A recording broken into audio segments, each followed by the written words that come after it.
Muito bem, boa noite então a todos. É um prazer muito grande poder receber vocês nessa primeira palestra da AME Paraná.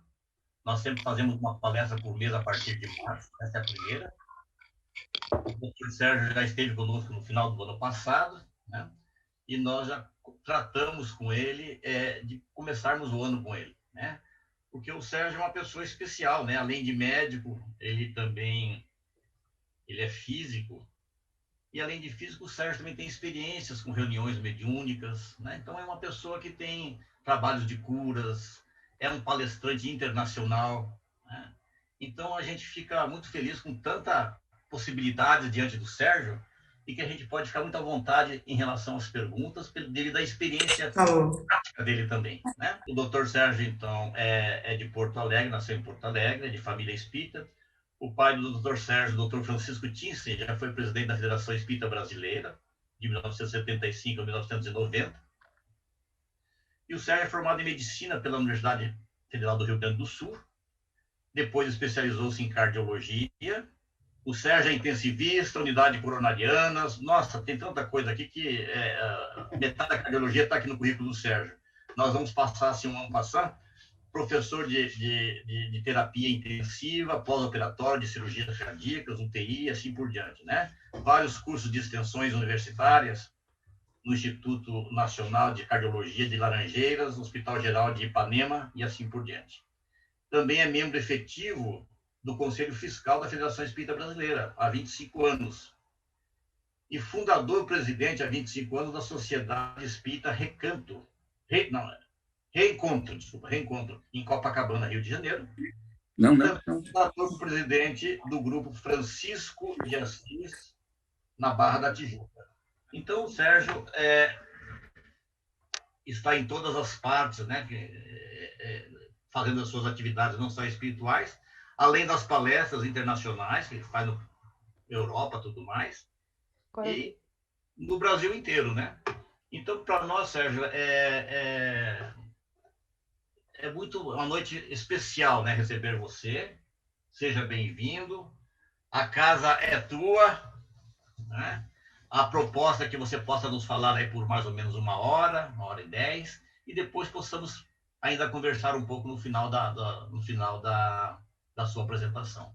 Então, sem mais delonga, vamos aproveitar bem a presença do Dr. Sérgio e vamos ouvir com carinho aí o que ele tem para nos dizer nessa noite, né? Não esquece a prece de abertura, Edson.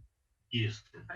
Então, vamos pedir para a doutora Ilvia fazer a prece de abertura. Né? Então, muito boa noite a todos. Vamos, então, elevar o nosso pensamento neste momento, sempre nos ligando com a corrente dos benfeitores espirituais, orientadores, nossos protetores, que possam sempre estarmos juntos nesta edificação dos nossos pensamentos, nessa amplitude de informações e conhecimento que nos tornem melhores. Que a paz de Deus, Jesus, possa estar sempre com cada um de nós. Assim seja.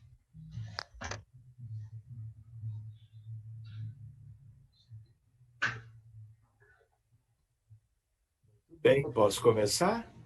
A palavra está com o senhor, doutor Sérgio. Muito obrigado. Aliás, obrigado a todos vocês pelo convite, pela oportunidade de fazermos mais um estudo em conjunto. O meu carinho, o meu abraço a todos os que estão interessados no tema e que chegaram a esta live para dela participarem. Muito obrigado a todos vocês. Eu gostaria de dizer que esse tema, antes de tudo, ele é um tema para um seminário. Então, eu até fiquei com a ideia de que eu teria 2 horas para apresentá-lo, mas parece que é um pouco menos. Então, em algumas questões, eu vou me adiantar de um modo assim mais ligeiro. Em outros momentos, eu vou me deter um pouquinho mais, tá bem? Sim. Então, como vocês veem aqui no slide título, né, a ideia... Continuo? Doutor Sérgio, como está entrando muitas pessoas, então a pessoa às vezes entra com o microfone aberto, mas na sequência o nosso TI já fecha o microfone, tá? Bem, então eu não vou me deter também. Eu gostaria... Eu gostaria de dizer a todos, antes de nós começarmos, lembrarmos de que nós vivemos na Terra. O planeta Terra, a nossa humanidade, é um mundo de provas e expiações. De tal maneira que, dito por um determinado espírito, a Terra é uma grande escola, um grande educandário. Emmanuel, por exemplo, no livro chamado Roteiro. Se nós formos ver outros espíritos, eles nos dizem que isso aqui, na verdade, é um grande hospital. Então, a Terra não é referência de mundo. Isto aqui é como um mundo à parte. Claro que dentro da hierarquia dos mundos, ele tem as suas características. Quando nós pensamos que a Terra é um mundo que é um grande hospital, nós todos somos doentes. Nós todos somos, de um modo ou de outro, enfermos. Aqueles que já passaram por aqui e obtiveram um determinado nível de cura, já se afastaram e já estão em mundos superiores. Nós somos, no momento e já há milhares de anos, um grande hospital. Espírito superior, espírito sem patologias da alma, não vivem aqui, só vêm aqui para nos ajudar. Então é importante lembrar que a história do planeta Terra, conhecida, ela tem pelo menos 5.500 anos no sentido da história escrita. A nossa história é muito mais longa do que isto. Ela é de muitos milênios mais. Mas de 5.500, 6.000 anos para cá, nós temos uma ideia da história em registros. E em todo esse período, nós sempre tivemos a figura de doentes e, ao seu lado, a figura de terapeutas, de médicos. De médicos, eu diria, desde Imhotep, no Egito Antigo, junto de uma determinada dinastia, ele era um sábio, é o primeiro médico da história da medicina. Hipócrates e Galeno vieram muito tempo depois. Então, desde pinturas nas cavernas, pinturas rupestres, nós temos a ideia de que doentes já existiam e que outros funcionavam como terapeutas para esses doentes. Antes até que, portanto, nós pudéssemos ter uma ideia da medicina, da ciência médica, como nós fomos conquistando ao longo dos milênios até a ciência moderna de agora, médica. Enfim, quando nós falamos, portanto, um tema como este, os fluidos e a cura magnética, dos vários magnetismos e uma ideia, um sonho que está se materializando de uma medicina melhor, tudo isso é próprio para o planeta Terra. E, às vezes, como nós já estamos aqui há muito tempo, conhecemos todo o sofrimento que advém das doenças e de tantos outros problemas, como as guerras sucessivas, em 5.000 anos de história, nós nunca tivemos 100 anos de paz. Então, isso também mostra a precariedade, a indigência moral do nosso grande conjunto. Esse conjunto ele é de 20 bilhões de humanos. Isso está por Emmanuel no livro Roteiro, no capítulo O Grande Educandário. Emmanuel traz isto.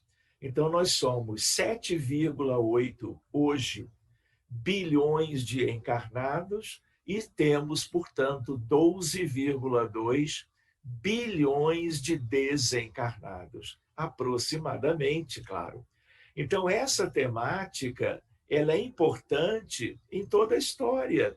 E agora, quando nós estamos, a partir do advento da doutrina espírita, do Consolador prometido, nós estamos agora ganhando as luzes do Cristo, de novo, de um outro modo, para que várias ciências progridam. E a medicina talvez seja a mais importante ciência da atualidade, que na interação com o Espiritismo é quem mais está podendo prosperar a favor da humanidade, que é tudo que nós todos aqui desejamos. Então vamos adiante, porque temos muitas coisas para vermos. Mas eu gosto de brincar, falando sério, que no mais tardar, até meia-noite nós concluímos.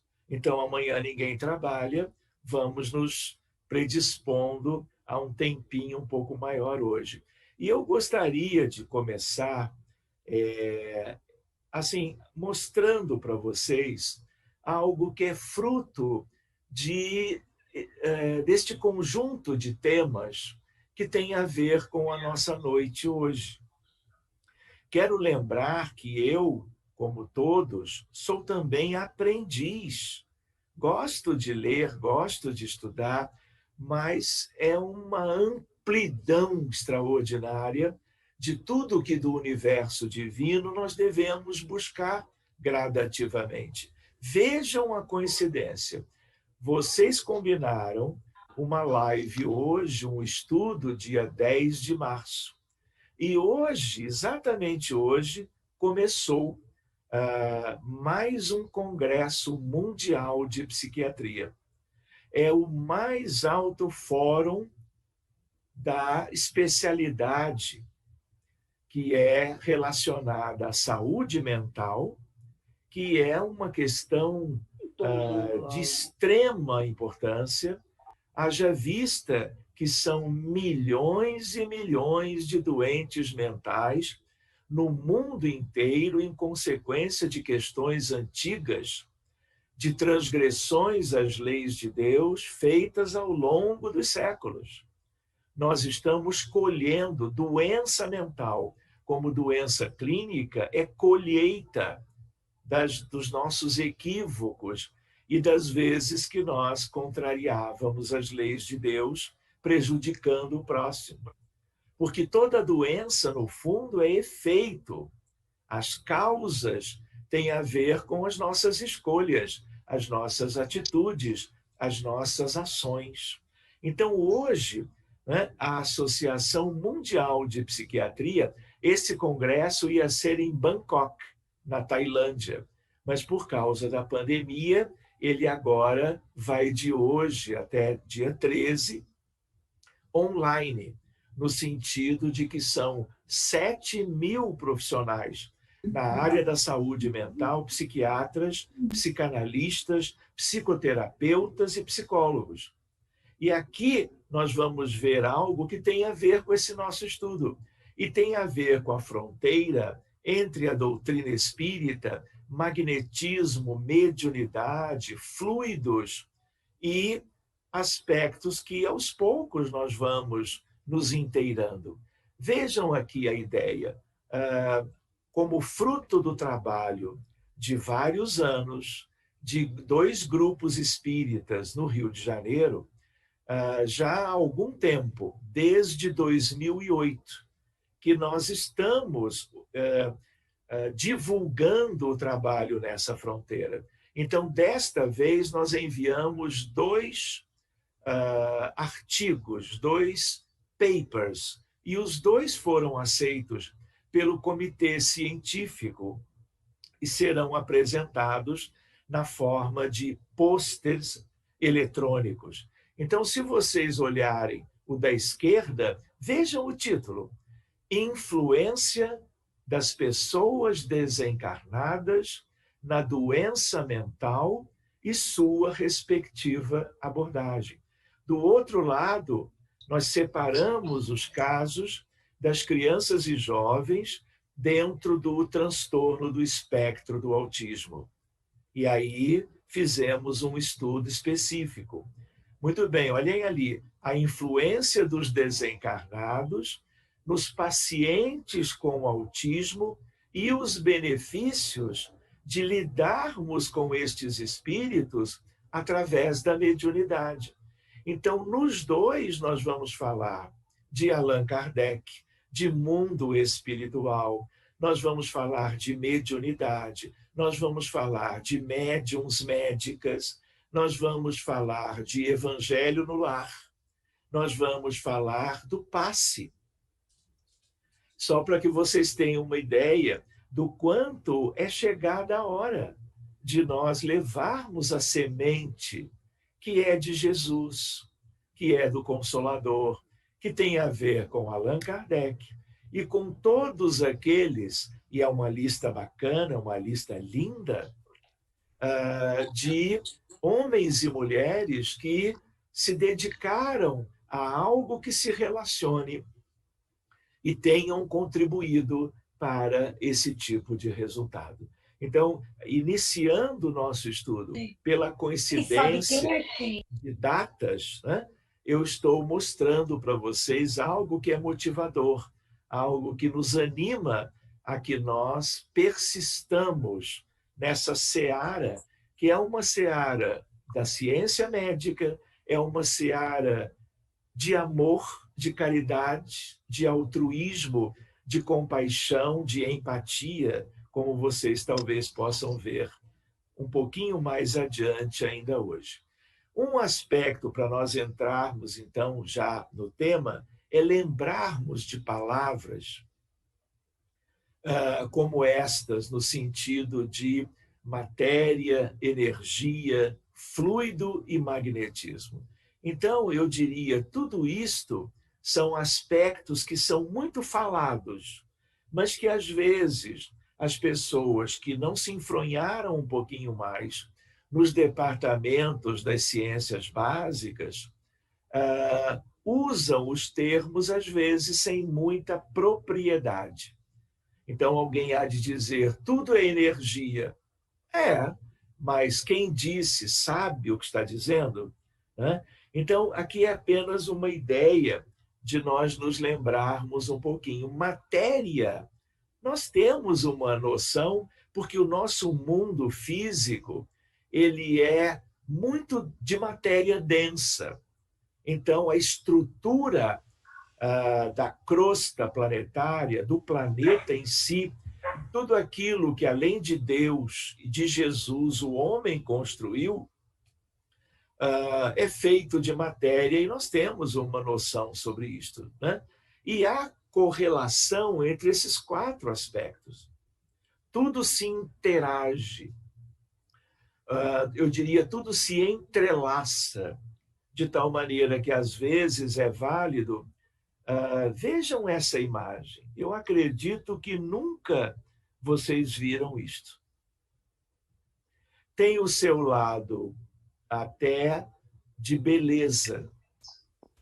Isto que vocês estão vendo é algo que tem a ver com os 4 itens. Tem a ver com o que nós chamamos de vácuo quântico. Isto é como se do mundo espiritual, do vácuo, dito de uma outra maneira, entendido de uma outra forma, possa surgir algo perceptível, detectável no mundo material. Então, aqui, quando olhamos isto, nós estamos vendo como que a fronteira entre o mundo espiritual e o mundo físico. Vamos seguindo adiante. Nós poderíamos dizer, amigos, que a energia de um corpo ou de um sistema é a capacidade que este tem de gerar uma ação qualquer. Então, é como uma forma de nós definirmos energia. E esse quadrinho nos ajuda. Vejam só, Se eu tenho a energia calorífica, um ambiente, ou uma pessoa, ou um sistema, ele vai ser aquecido. O frio é a falta da energia calorífica. Se eu penso em energia elétrica, dela decorre a corrente elétrica e algo, além de tantas coisas, algo que nós conhecemos bem, que é a luz visível, não é? E outros aspectos, a luz visível branca, a luz visível do espectro das cores e assim por diante. Energia magnética já chegou mais perto dos nossos interesses hoje, né? Então, energia magnética, qual é o efeito? O efeito é a imantação dos corpos, de uma maneira geral. Energia mecânica, eu preciso para o deslocamento de objetos. Se eu não tenho energia mecânica, não há deslocamento. E para que tenhamos uma ideia mais ampla, existe a mecânica celeste. E a energia mecânica celeste, que tem a ver até com o que se postule a respeito da vida divina, você vai ter o movimento dos corpos celestes, todos, porque, a princípio, nenhum deles vive nos domínios da estática. Há sempre movimento. É a energia mecânica dos aspectos do grande universo que movimentam a realidade que nós conhecemos pela astronomia moderna. Energia química vai dar origem a muitas coisas. Um aspecto, só para recordarmos, é a digestão a nível de laboratório, de um animal experimental, a nível do ser humano. Energia nuclear, um exemplo, é a radioatividade.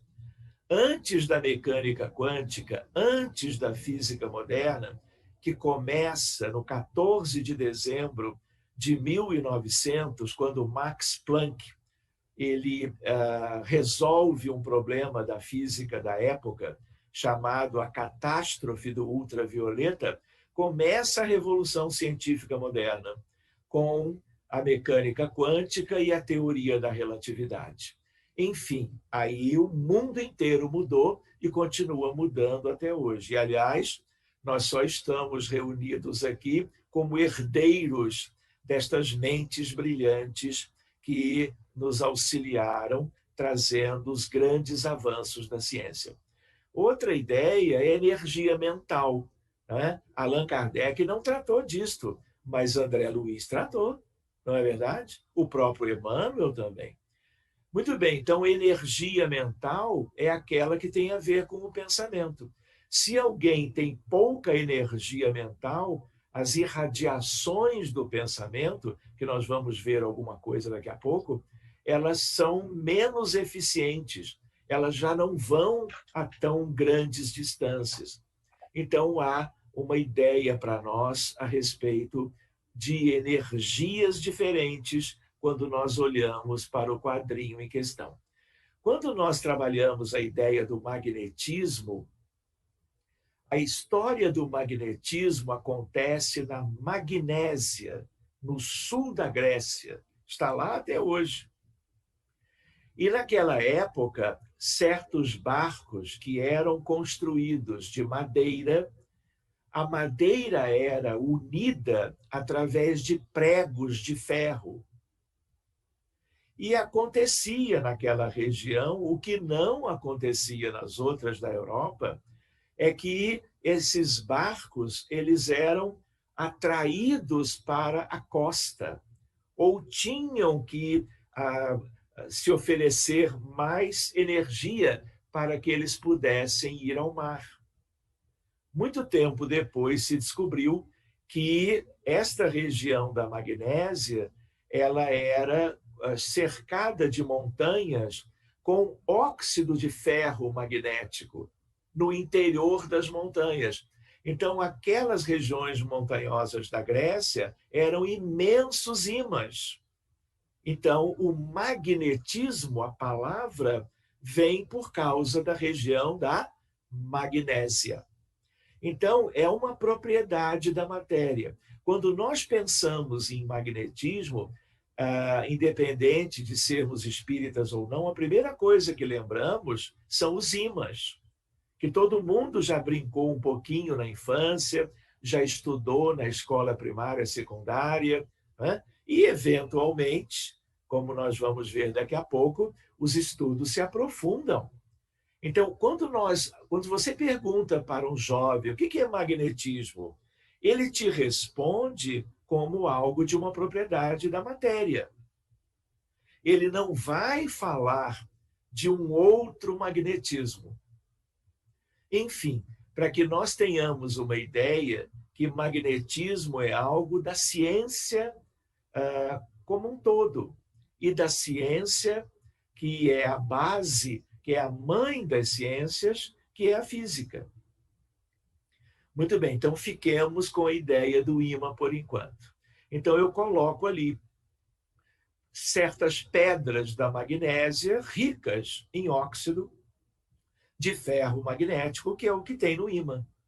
É uma questão altamente específica e completamente diferente de tudo da natureza da Terra e da natureza do universo. É o que nós chamamos de ponto de singularidade na ciência. A outra ideia é lembrarmos que a Terra é um grande ímã, porque lá no interior, no magma, nós temos uma quantidade colossal de ferro, deste ferro dos ímãs.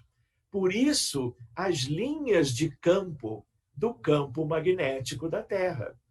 Por isso que pássaros viajam 10.000 quilômetros de uma região para outra, por causa de fenômenos naturais e biológicos deles, e eles se guiam impecavelmente, porque eles têm uma estrutura no cérebro e eles vão de acordo com as linhas do campo magnético da Terra.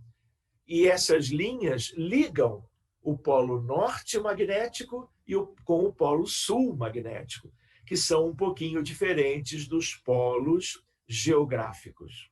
Pois bem, a aurora boreal, ressonância nuclear magnética, o trem de levitação magnética, tão comum no Japão e na China, são do mesmo magnetismo da ciência, com certas particularidades.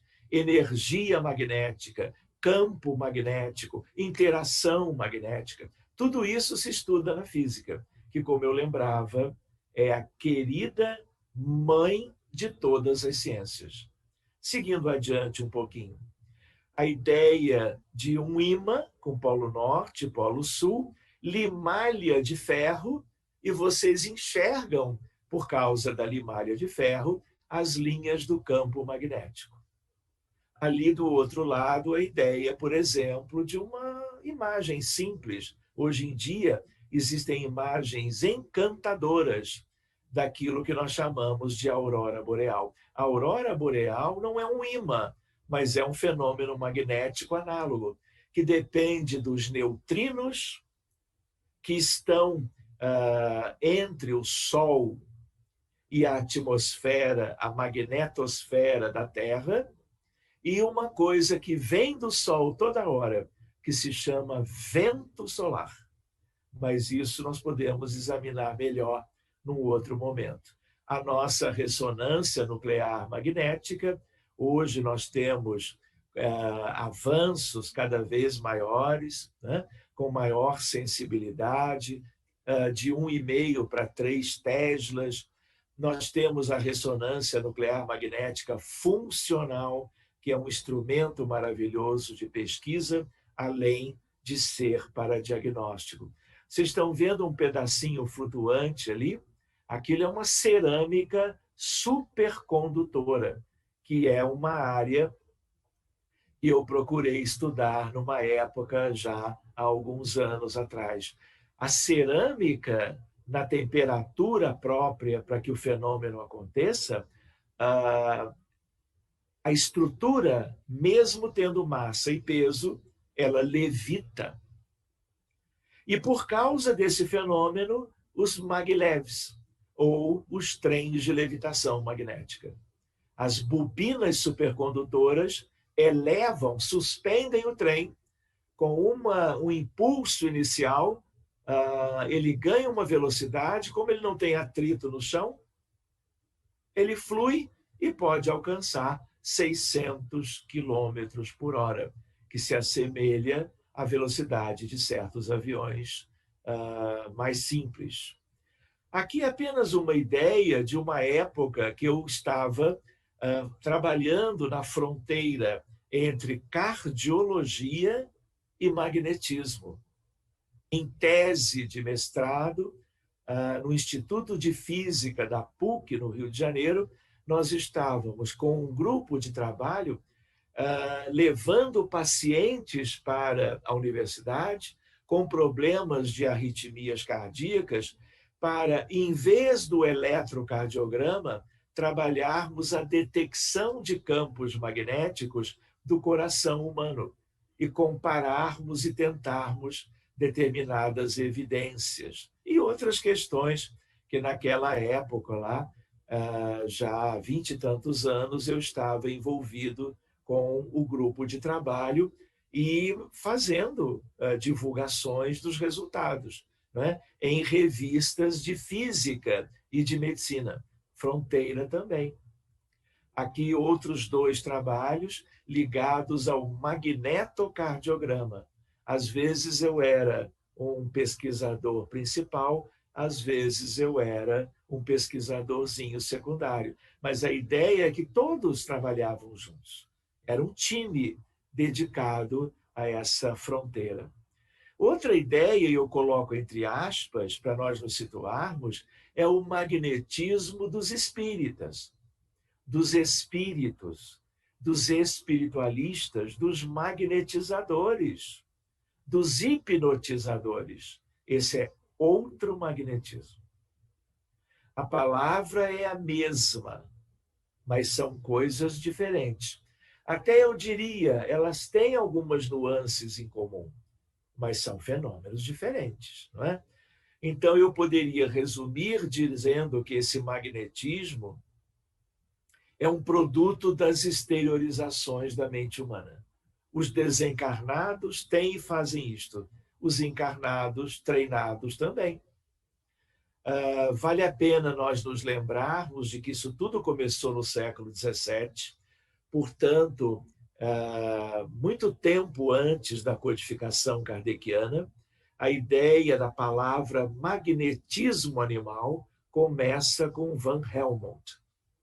Depois, a ilustre figura de Franz Anton Mesmer, 1779, um século antes de Kardec. E aí ele que usa pela primeira vez a palavra fluido universal. E aí ele faz uma correlação com os ímãs. Daqui é que surge que a palavra magnetismo, que nos interessa mais hoje, venha dos ímãs, por causa de Mesmer. Ele é que fez a analogia. Isso ficou para sempre. Acredito que não mude mais. Pois bem, hipnotismo começa no século XIX, James Braid, e isso tem a ver com o nosso magnetismo. Mas não vamos ver isto hoje.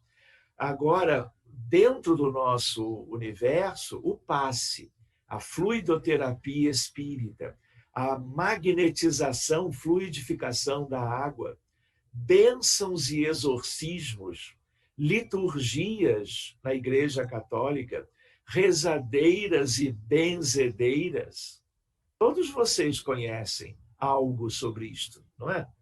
As curas de Jesus e dos apóstolos, locais e à distância, efeitos físicos e ectoplasma, transporte, mesas girantes, materializações luminosas, estamos meio que no mesmo universo, né? Quanto a fluidos, a ideia qual é? Se você perguntar para um jovem o que são fluidos, ele vai responder, é aquilo que pode escoar. Então, todos os gases, todas as substâncias gasosas são fluidos. Todas as substâncias líquidas são fluidos também. Então, é matéria que pode escoar. Então, água, plasma, sangue, oxigênio, ar atmosférico, hélio, qualquer um na forma gasosa dos elementos da tabela periódica, tudo isso, se tiver a forma líquida, como mercúrio, por exemplo, se tiver a forma gasosa, são fluidos. Então, essa é a visão dos estudantes hoje, da ciência comum, básica, simples. Então, esse plasma que eu coloco ali já não é bem o plasma do sangue, que é quando você separa os elementos figurados do sangue do plasma. E aí você separa, você tem uma parte líquida. Esse plasma que eu coloco aqui é um gás altamente ionizado que vem das estrelas.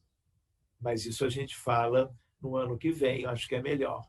Muito bem, o ectoplasma também é fluídico, porque o ectoplasma ele flui como algo que se desloca de uma maneira própria, muito bem descrita por André Luiz, por exemplo.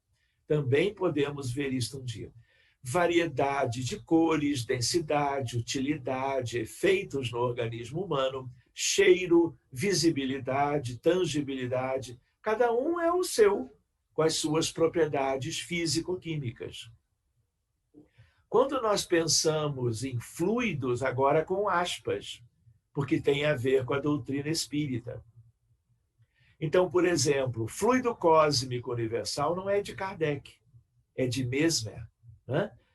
Fluido cósmico universal, fluido primordial, fluido vital dos seres vivos, fluido espiritual de origem espiritual, tem a ver com algo chamado campo. Naquela época da codificação, não se tinha ideia do que é um campo. A ideia de campo veio depois, na transição do século XIX para o século XX. Outra ideia, para não perdermos tempo, o que é o pensamento?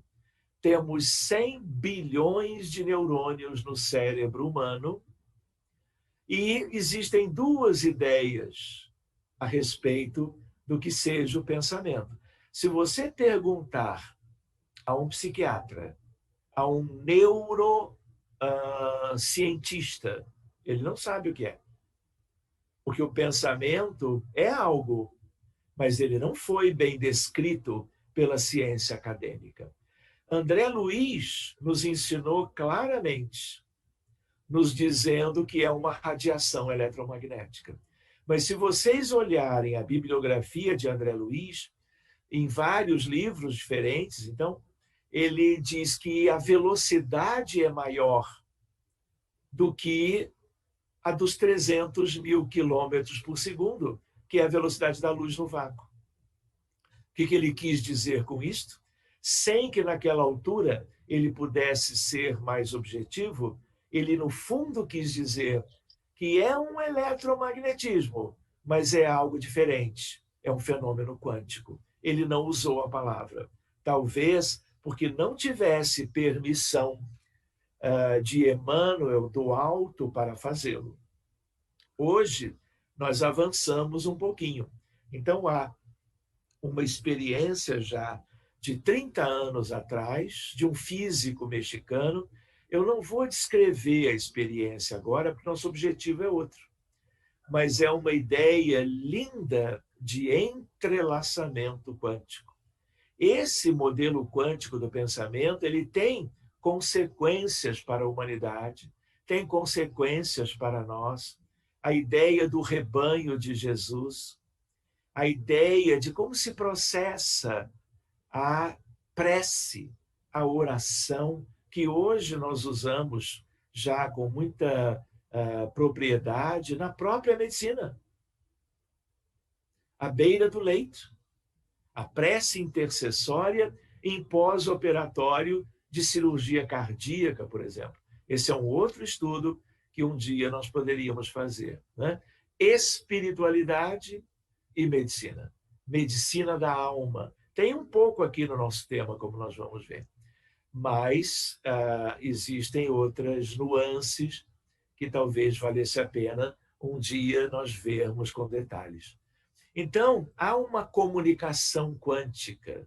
E esse experimento, chamado de Jacobo Grimberg Zilberbaum, é o nome do físico do México. E ele tem uma história curiosa, eu não vou me deter hoje, mas ele faz uma evidência marcante. A filha dele é uma cantora linda no México e ela é, claro, super fã desse seu pai, que a princípio já é desencarnado. Muito bem, a ideia de 50 trilhões de células no adulto, e isso tem a ver com a medicina, porque, como Allan Kardec, né, nos deixou muito claro a ideia de moléculas sãs e moléculas malsãs.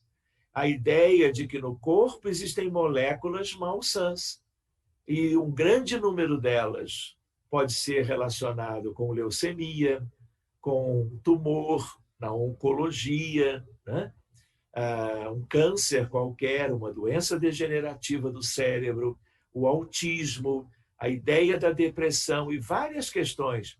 Porque o mundo celular do corpo físico, ele recebe as consequências vibratórias do mundo profundo que tem a ver com o perispírito e a alma imortal.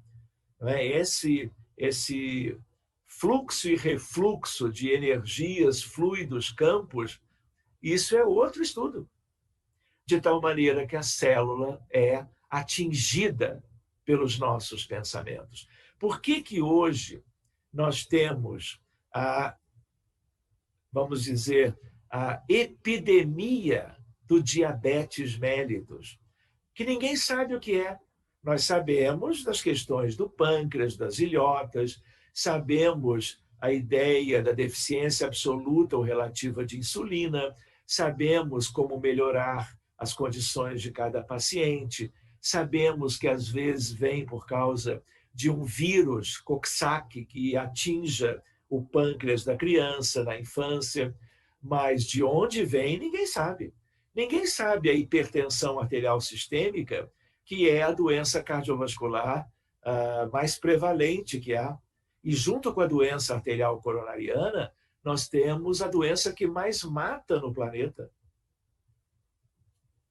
Enfim, a ideia é a ideia de que estas coisas têm a ver com o perispírito, que, por sua vez, tem a ver com as experiências humanas, tem a ver com os padrões mentais, tem a ver, na raiz de tudo, com os pensamentos. Por isso que hoje, esse é outro estudo, gratidão, meditação, prece, compaixão, tudo isso é terapêutico, tudo isso tem a ver com a medicina preventiva. E tudo isto, portanto, tem repercussões no mundo celular do indivíduo encarnado. Não vou entrar nisso, mas a ideia de biofótons ou luz celular, isso é algo completamente novo. Mundo biofotônico, artigos de física, de óptica, relacionados a isso no ser humano, para se entender melhor a relação entre as questões fluídicas, energéticas, biológicas, em saúde e doença. Biofótons, a ideia de algo que é como um laser que está acontecendo no núcleo das células humanas todas. É algo chamado de luz celular e tem a ver com o nosso tema hoje, de algum modo. Então, há um modelo psicoenergético do Dr. William Tyler, de Stanford, e a ideia de algo que nós vamos precisar estudar. Tem a ver com biomagnetismo. O laboratório da PUC, onde eu estudava 20 anos atrás, era o laboratório de biomagnetismo da universidade.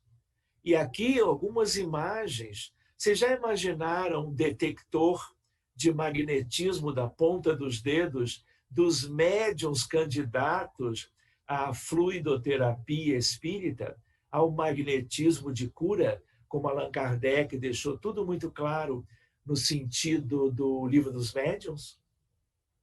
Isso aqui já está sendo desenvolvido, né? Para que nós comecemos a juntar os elementos entre nós. Não vou me referir aos biofótons, né? No caso aqui, bióforos. Tudo começa com um geneticista alemão, a ideia de bióforos como portadores da vida. Isso importa para o médium passista. Médium passista do amanhã vai estudar isto, para que ele entenda a relação entre os seus pensamentos, os seus sentimentos, a prece que ele realiza antes e durante a realização do trabalho, vou chamar assim, não é? De cura, de tratamento, de auxílio, né? De tal maneira que são as menores unidades que exibem as forças vitais primárias. Então, é como algo das pequeninas estruturas que envolve tanto o mundo espiritual como o mundo físico. Vejam André Luiz em Evolução em Dois Mundos. Ele fala através dos bióforos ou unidades de força psicossomática que atuam no citoplasma. Biofótons é algo tipo laser no DNA, portanto, no núcleo das células. Bióforos é no citoplasma, no citosol, projetando estados da mente. Olha como ele relaciona a mente da alma humana com a célula. E a doença vem aí, e a prevenção também, e a cura pode muito bem vir, pelo menos como coadjuvante, depois de um processo qualquer de doença grave, para uma recuperação dentro de uma previsão. Tudo isso tem que ser testado. Tudo isto é algo para nós. A ideia de uma divisão que vocês conhecem, né? Alma ou espírito, perispírito e corpo. Aonde estão os bióforos? No corpo e no perispírito. E nessa transição, né? Vamos ver alguns detalhes de perispírito depois. Eu não vou me estender agora, mas vejam que coisa curiosa para nós refletirmos. Depressão e doença cardiovascular. Então, reparem, se eu tenho 100 pacientes com infarto do miocárdio e eu separo outros 100 e eu percebo que num grupo, além da mesma doença coronária com infarto, em que todos os casos são equivalentes, mas de um grupo de 100, todos eles têm depressão, o grupo da depressão tem o dobro de mortalidade e letalidade. Então depressão mata? Claro, pode matar pelas ideias suicidas, mas também pode matar de doença cardiovascular. Então, se eu recebo um doente na unidade coronária e eu sei que ele tem depressão, se ele não está em tratamento com antidepressivo, até que outros recursos sejam acionados, eu preciso medicá-lo. Senão ele vai morrer mais.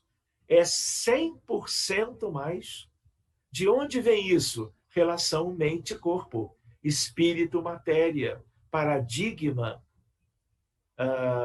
da medicina da alma. Então, a depressão também leva à redução da atividade do sistema imunológico. Então, reduzindo o sistema imunológico, depressão leva a câncer. E nós nem estamos falando de doutrina espírita ainda. Depressão e câncer, como eu já tinha adiantado. Paradigma mente, corpo, espírito e matéria. Magnetismo de cura para ajudar em tudo isto.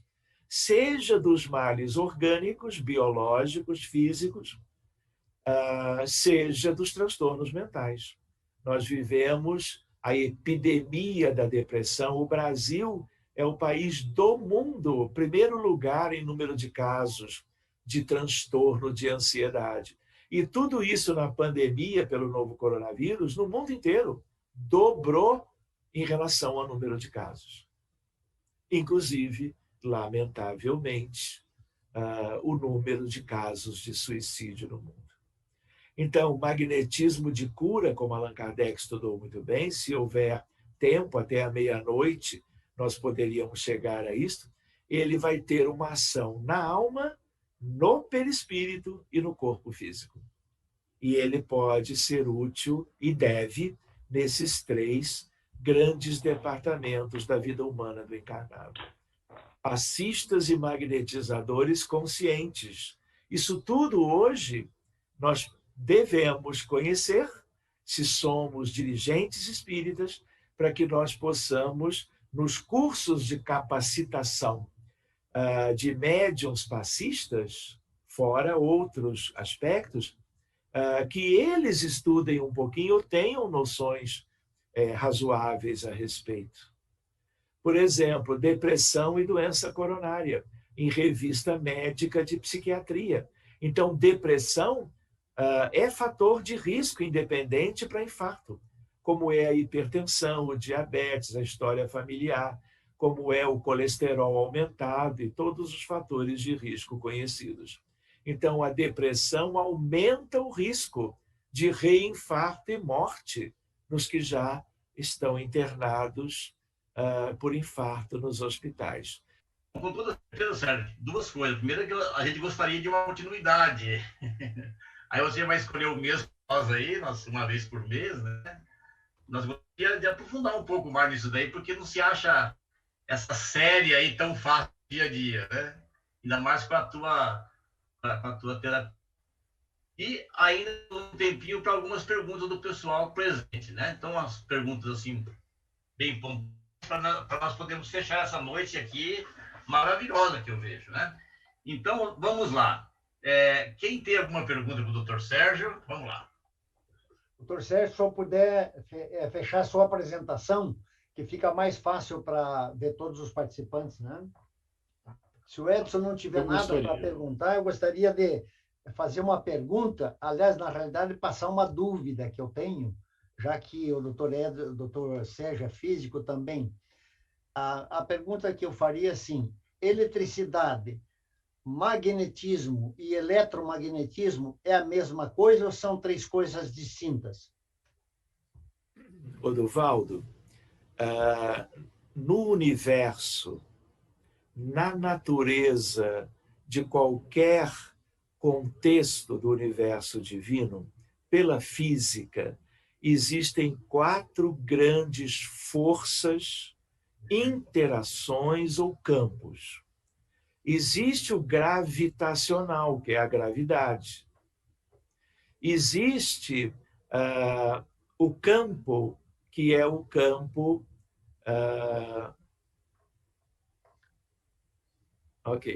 Existe o campo, que é o campo nuclear fraco, e o campo nuclear forte, da física nuclear.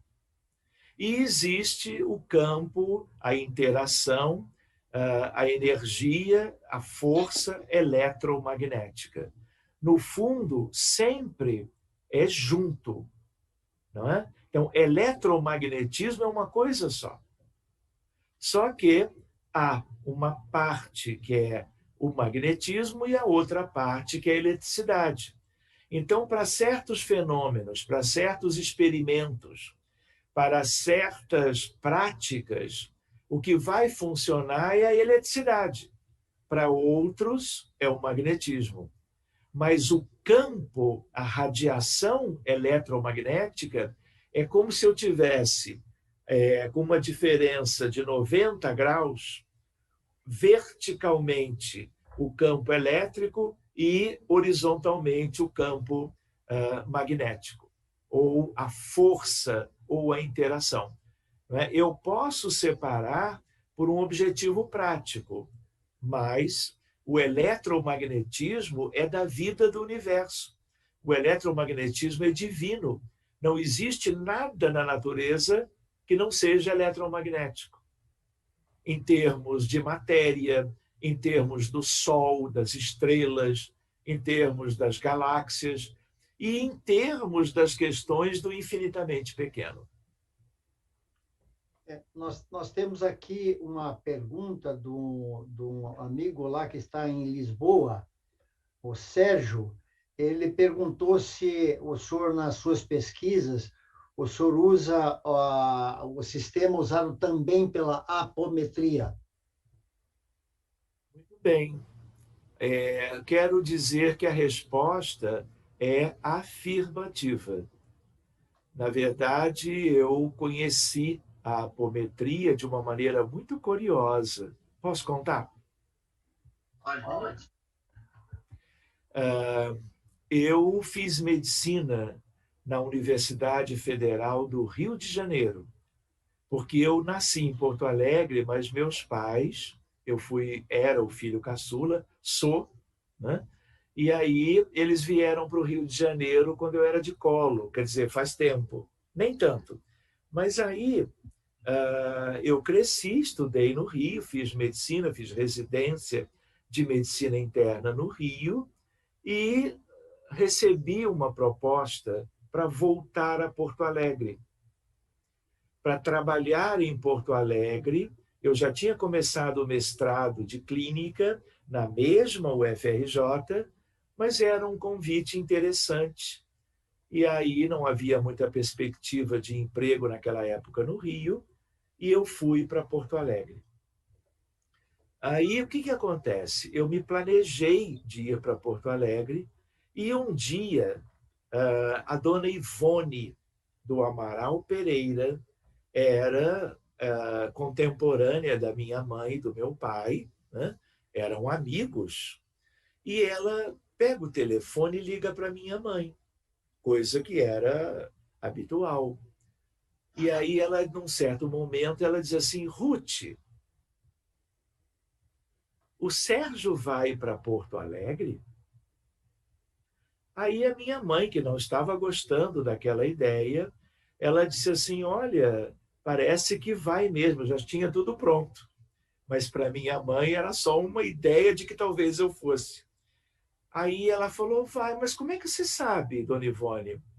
Ah, porque doutor Bezerra está aqui ao meu lado e ele tem um recado para Sérgio. Ah, é? É. Diga a ele que se ele vai para Porto Alegre, que ele procure por um colega dele chamado Dr. José Lacerda de Azevedo. Eu não sabia quem era, anotei direitinho, né? E fiz a mudança. Levei 1 ano para me adaptar, consultório, trabalhando em 2 hospitais, etc. Uma cidade linda, que eu vim a conhecer melhor, então, muito tempo depois, porque quando eu nascera, eu não tinha tido essa oportunidade. Pois bem, depois que eu me adaptei, eu pensei assim: eu vou agora procurar esse colega. Consegui o telefone, liguei para ele e disse 2 coisas, né, que ajudaram no entrosamento. Primeiro, eu contei a história da dona Ivone. Ele ficou muito feliz, né, surpreso. E eu também disse: olha, eu sou o Sérgio, e por uma situação, meu pai é o atual presidente da FEB. Aí ele me convidou, ficamos na casa dele num domingo à tarde, a esposa fez um lanche, ficamos 4 horas conversando. Enfim, ele é, já desencarnado, mas ele é a pessoa que desenvolveu a apometria. E aí, a par das minhas atividades doutrinárias e as atividades médicas e familiares, né, eu fui conhecer no Hospital Espírita Psiquiátrico de Porto Alegre a Casa do Jardim, que era uma casa no pátio do hospital, que era um centro espírita grande, para atender não só os doentes psiquiátricos do Hospital Espírita, mas também das pessoas que vinham em busca de ajuda por todo o trabalho que ele havia desenvolvido. E aí eu fui como que conhecendo com ele e na origem, e passei praticamente uma década aprendendo com o Dr. Lacerda. E depois de alguns meses, eu diria que para vocês que aquilo parecia que já me era familiar. Então, a apometria é um conjunto de técnicas. E quando eu me referia hoje ainda a técnicas, eu estava me reservando no sentido de não falar hoje sobre apometria, mas um dia nós podemos falar muito bem disso. Até um curso. E eu só deixaria uma ressalva. Depois que o Dr. Lacerda desencarnou, muitas pessoas foram estudando e desenvolvendo a apometria, mas quando a fonte luminosa se apaga, não é? A partir dali, não é? Perdendo contato com a fonte, há uma tendência das questões serem modificadas. Então, eu vou fazer a ressalva, não poderia deixar de fazê-lo. Se você hoje colocar na internet a palavra, você vai ver coisas como o Dr. Lacerda fazia, como aqueles que o conheceram faziam na Casa do Jardim. Mas também tem muitas coisas que eu diria nada mais tem a ver com a apometria. E nós estamos até nos reunindo para trazer essas questões para que nós saibamos muito bem o que é e o que não é. O que é luz para o mundo. O que não é algo para ser, vamos dizer assim, deixado de lado. Mas outro dia nós podemos conversar muito bem sobre isso. Doutor Sérgio, nós temos algumas considerações. A Márcia Ronda agradece muito também a pergunta que foi feita pelo Amauri sobre a apometria, que ela também estava altamente interessada. E como o Amauri está no nosso vídeo, caso você queira dar uma palavrinha com o doutor Sérgio, Amauri, fique à vontade, é só abrir seu microfone. Quem? Bom. Leninha, já vamos lá. Amauri, pode falar. Ok, obrigado. Olha, eu quero, não sei se me ouvem agora. Sim. Ouvem? Ok. Sim. Eu quero saudá-los todos, muito prazer em conhecer o grupo, em ver esse grupo maravilhoso ligado. Eu entrei por acaso nessa sessão porque vi no Facebook o anúncio e é uma área que me interessa. Eu não sou médico, era para ter sido e não fui. Eu vim para Lisboa para estudar medicina, acabei por ficar por aqui e deu-se o 25 de abril e outras contingências do dólar naquele tempo me obrigaram a começar a trabalhar e tal, e eu acabei por não concluir o curso. Eu hoje sou um terapeuta holístico, tenho um consultório aqui já no centro de Lisboa há muito tempo, há mais de 5 anos. Eu vivi em África 12 anos depois de ter saído daqui. Foi lá que eu abri a minha vida para voltar para a área da saúde. E hoje eu sou especializado em energias sutis. Tudo aquilo que nós estamos ouvindo aqui é o prato do meu dia a dia de uma forma terapêutica. Só que, claro, eu não faço apometria sozinho. Acho que é muito complicado, é muito difícil. É preciso que seja um trabalho de grupo, não é? Mas a espiritualidade kardecista vem no meu patrimônio cultural e científico desde a infância, e então eu tenho pesquisado bastante, tenho lido muito sobre isso. Hoje eu sou um aplicador de métodos sofisticados, inclusive. Eu tenho em consultório, você mostrar, o doutor Tícia mostrou ali uma máquina de ler, digamos, a energia sutil do ser humano, que é a bioeletrofotografia. Eu tenho uma BioWell no meu consultório e eu analiso isso diariamente e consigo detectar disfunções bioelétricas a nível dos meridianos, a nível dos chakras, a nível dos órgãos. Mas também encontro, às vezes, e tenho sido levado a a ter tarefas cada vez mais complexas, porque isso vem vindo, vão sendo enviadas, né, esses casos. E, por isso, o meu interesse na apometria, porque eu encontro, obviamente, situações de obsessões pesadas, como o Dr. Thyssen mencionou aqui e tem tratado inúmeras. Eu encontro situações semelhantes, parecidas, e eu não tenho ferramentas para isso.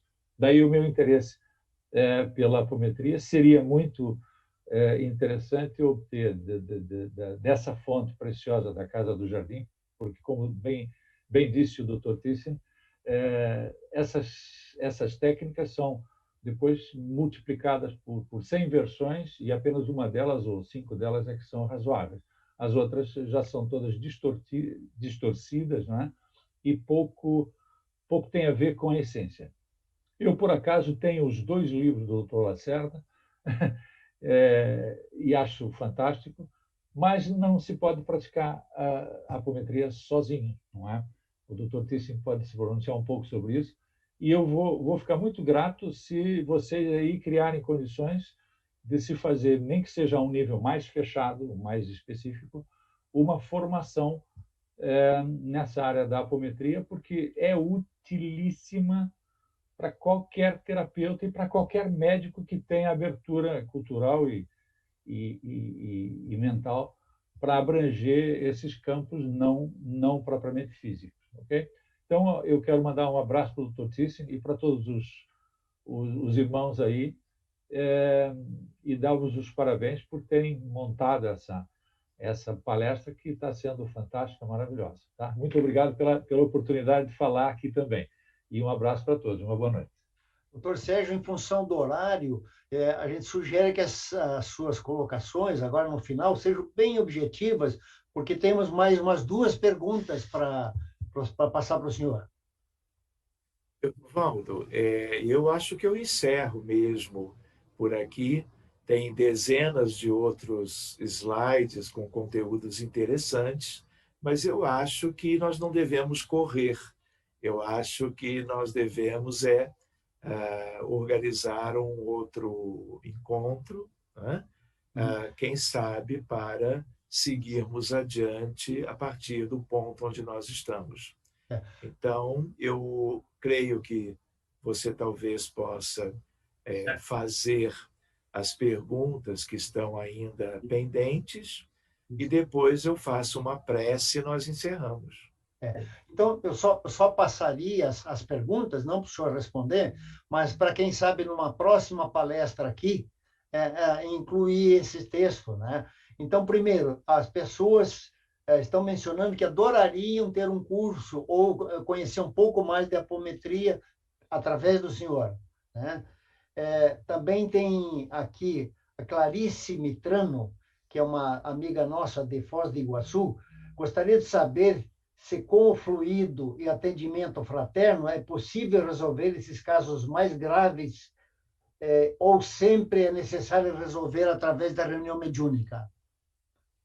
Bem, eu gostaria de agradecer a pergunta, mas deixar uma ideia com os amigos. Sim.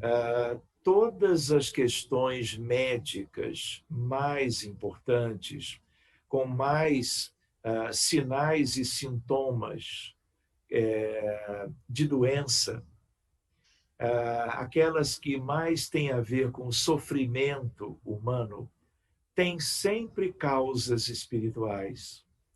E não é que eu esteja falando agora das limitações da alma ou do espírito do próprio paciente, porque isso também existe, né?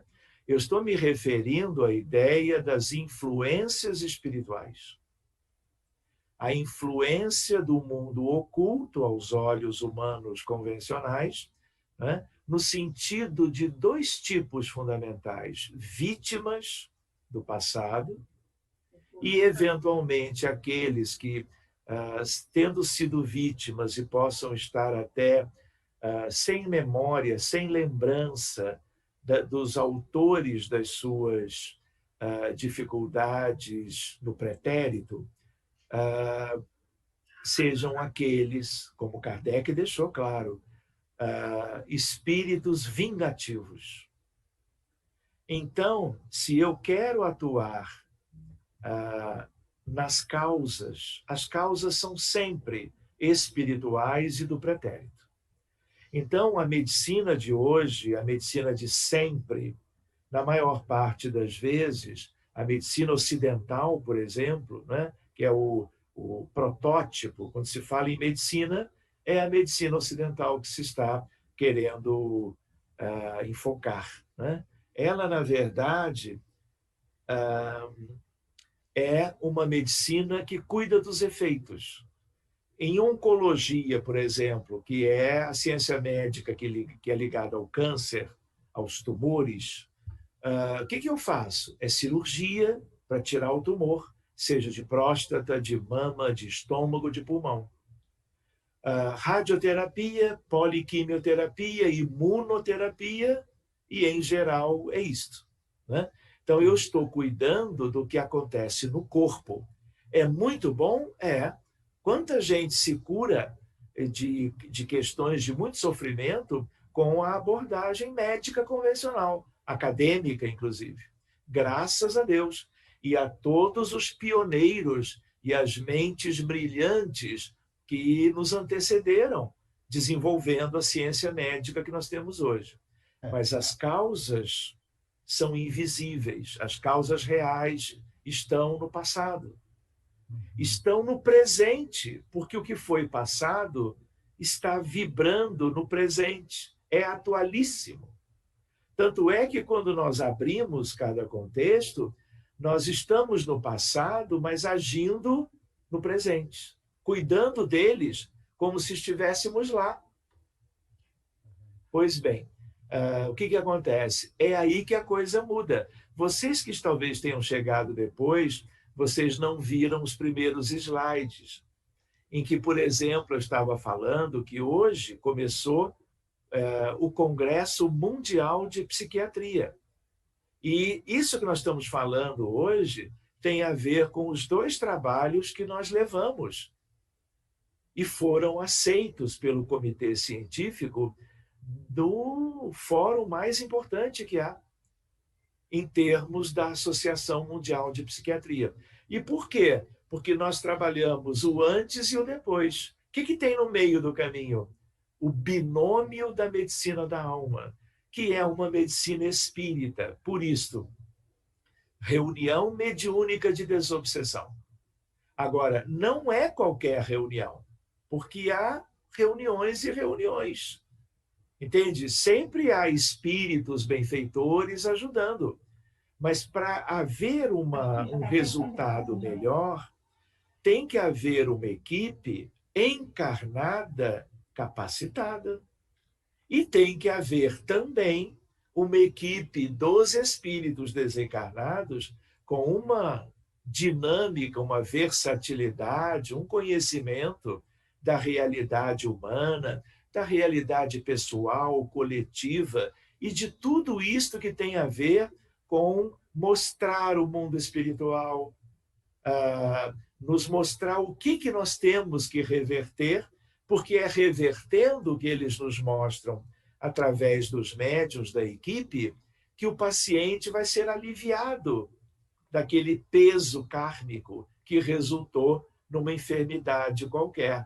Eu mostrei alguns exemplos, teria mais ou menos meia dúzia de outros. Fica para um outro momento. Então,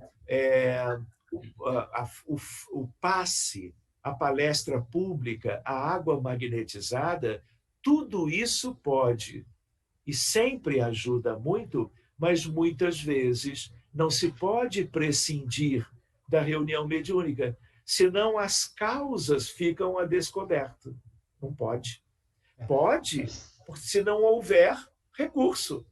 Mas o que o movimento espírita, né, que vamos dizer assim, a base para esse trabalho? Porque se não é espiritismo, fica difícil lidar com esse conjunto, vamos dizer. Não é?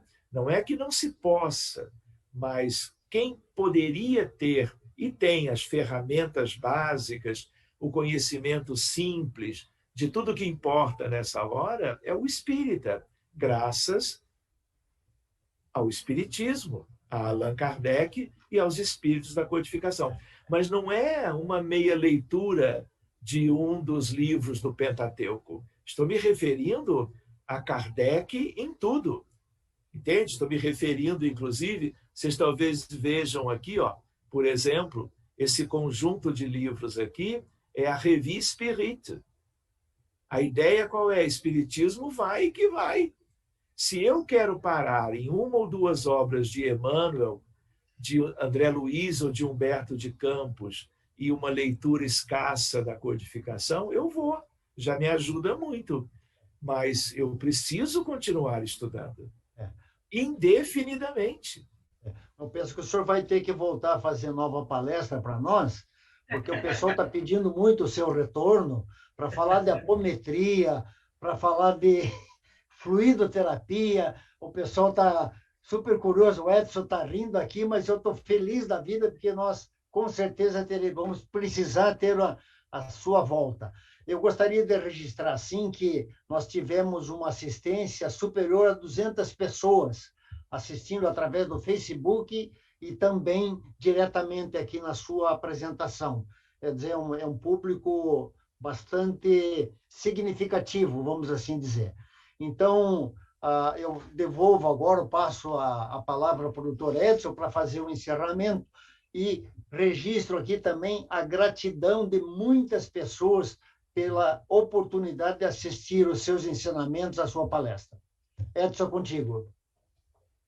Eu só aqui, a Leninha está na fila ali.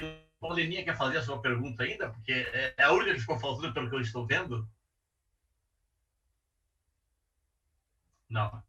Não, acho que ela já... Então, então tá bom. Bom, Sérgio, em primeiro lugar, a gente quer agradecer a tua disposição, a tua atenção e o teu tempo todo que desprendeu para nós aí, meros discípulos, né? Para aprender até onde que a gente pode ir nos atendimentos e na cura, né? A gente sabe que a gente está no limiar de uma nova era, né? Onde a expansão médica da cura deve aumentar, né?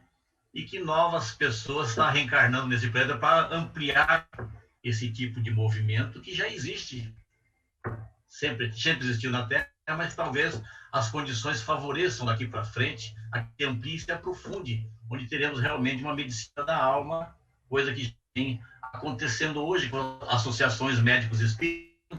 É um começo para tudo isso daí, né? Então, nós queremos agradecer a todos os participantes, né?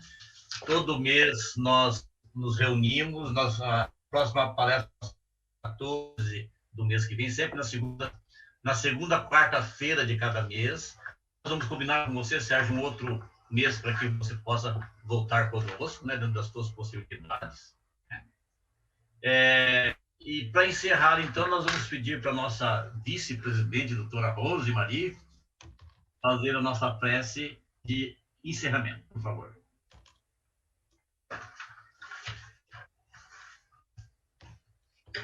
Boa noite a todos. Primeiramente, gostaria de agradecer ao Dr. Sérgio essa maravilhosa palestra. Realmente vai ficar nos devendo muito. Teremos que, por muitas vezes, estarmos juntos ainda. Obrigada pela disposição de estar conosco. Amado Mestre Jesus, te agradecemos por mais essa noite maravilhosa de conhecimento.